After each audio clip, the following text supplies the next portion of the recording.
as a message to something about the economy. Maybe I can listen to this lady one. You've accused the media of being biased. You've accused Let us not go there. Yeah, what I wanted to ask. Yeah. The fear by the losers is that you will be vindictive. Some have said you will leave this nation if you become the president of this nation. What assurance do you have that you will not be leaving? I think those are figment of imaginations of people who are running away from their own shadows.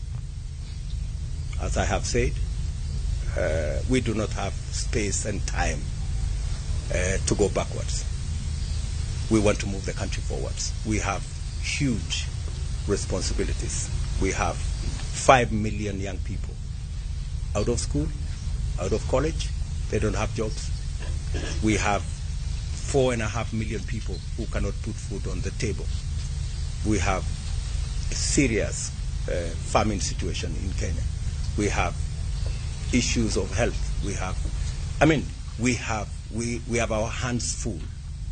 We have no time whatsoever to go asking people, what did you say? We don't have time for that. I mean, those are things that are behind us. President, was this a referendum on President Kenyatta's second term? I think we have, let me say this. Let me say this. We are not ending this evening a conversation. I intend to engage you as media outlets going forward, because I believe in the freedom of the media, and I believe the media has a role to play. And maybe just to answer her in a way, let me tell you, when I criticize the media, it's because I believe in the media, and I want the media to do the right thing. I was told, let me repeat this story, I've said it so many times.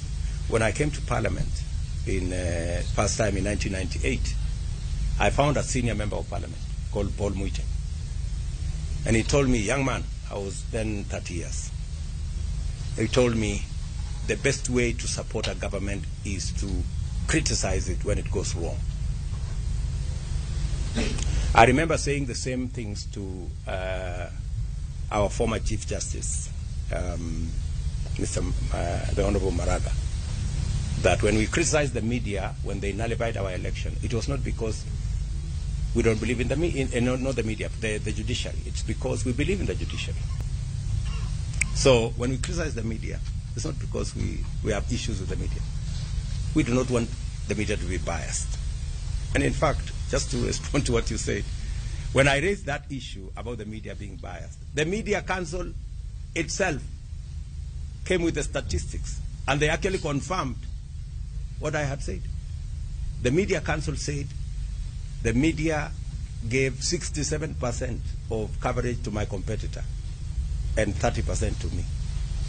That's biased. That's all I was saying. You know, so, and I think there has been some measure of improvement. I want to encourage you to keep.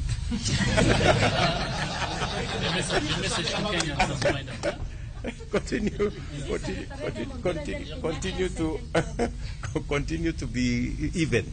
You know, we want you